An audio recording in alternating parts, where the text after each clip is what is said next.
Pernahkah Anda membayangkan bagaimana para pelaut zaman dahulu melintasi samudra yang luas tanpa peta digital di tangan mereka?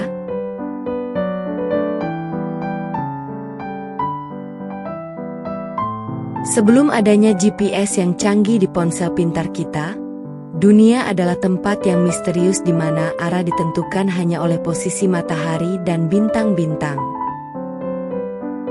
Namun, ada satu penemuan yang mengubah segalanya. Kompas.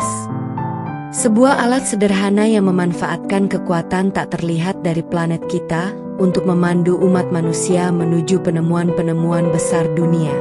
Mari kita telusuri sejarahnya yang luar biasa.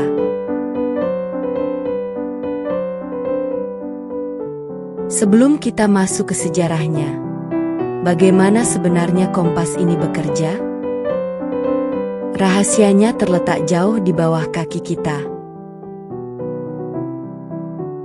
Bumi memiliki inti besi yang sebagian cair dan sebagian kristal padat.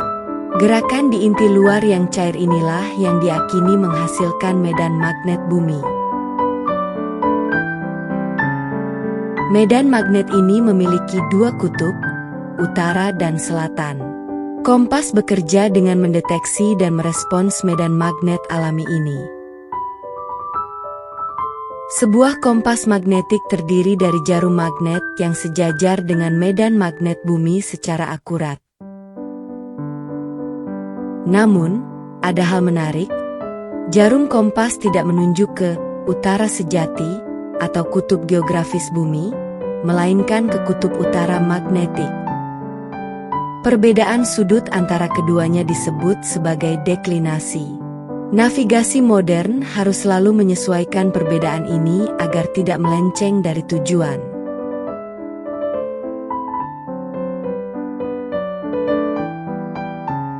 Meskipun bangsa Yunani kuno adalah yang pertama mengamati sifat magnetit atau lodestone, bangsa Tiongkok adalah yang pertama kali memanfaatkannya untuk menentukan arah.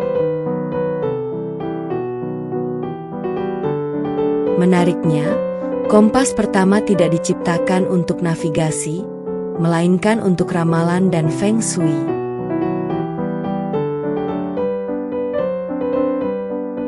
Pada masa dinasti Han, sekitar 200 sebelum Masehi, mereka menciptakan alat bernama Sinan atau sendok penunjuk selatan. Alat ini berbentuk sendok dari batu magnet yang diletakkan di atas piring perunggu halus. Ujung gagangnya akan selalu berputar menunjuk ke arah selatan.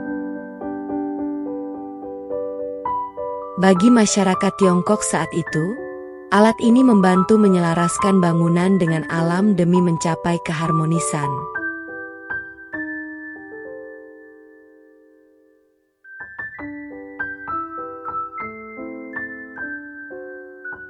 Memasuki dinasti Tang dan Song, teknologi ini berkembang pesat. Para sarjana Tiongkok menemukan cara memagnetkan jarum besi dengan menggosoknya ke batu magnet. Pada abad ke-11, ilmuwan serbabisa Shen Kuo menjadi orang pertama dalam sejarah yang mengulas penggunaan jarum magnetis untuk navigasi. Ia bahkan menemukan konsep utara sejati dalam kaitannya dengan deklinasi magnet, jauh sebelum orang Eropa mengetahuinya. Dari sinilah lahir ikan penunjuk selatan yang terapung di air, atau kura-kura magnetik yang dipasang pada poros bambu agar bisa berputar bebas. Inovasi ini memungkinkan pelayaran dilakukan sepanjang tahun, bahkan saat langit mendung dan bintang-bintang tak terlihat.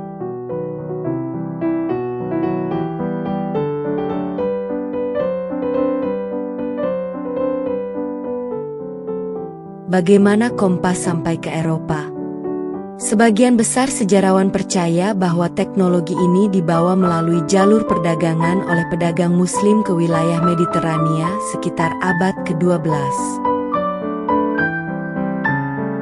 Kedatangan kompas memicu era penjelajahan bagi bangsa-bangsa di Eropa pada abad ke-15. Di Eropa, kompas mengalami penyempurnaan teknis. Jarum kompas mulai dipasang pada pin di dasar mangkuk, dan kartu kompas dengan 32 arah mata angin atau kompas Ross pun ditambahkan. Pada tahun 1862, kompas berisi cairan liquid fillet kompas diciptakan untuk meredam guncangan di atas kapal, membuat navigasi jauh lebih stabil dan akurat.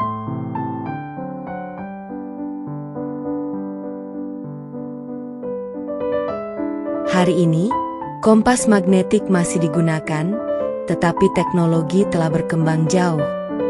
Kita kini mengenal giro kompas, yang tidak menggunakan magnet melainkan gasing berputar yang mengikuti rotasi bumi untuk menunjuk ke utara sejati.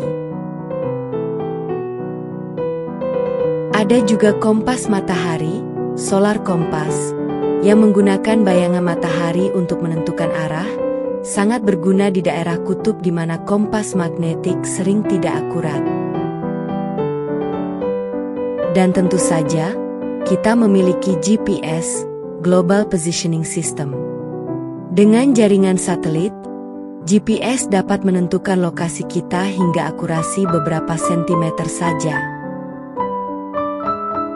Meski begitu, teknologi kompas magnetik kecil tetap ada di dalam setiap ponsel pintar Anda melalui sensor yang disebut magnetometer, membantu peta digital Anda mengetahui ke arah mana Anda menghadap.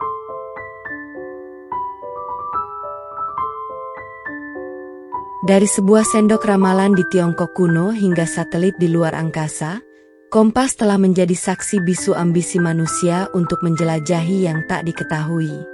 Alat ini tidak hanya menunjukkan arah, tetapi juga membuka jalan bagi perdagangan global, pertukaran budaya, dan ilmu pengetahuan modern.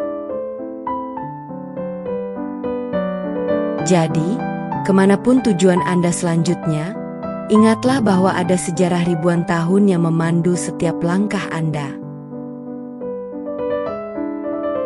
Jangan lupa klik like, subscribe, dan bagikan pendapat Anda di kolom komentar.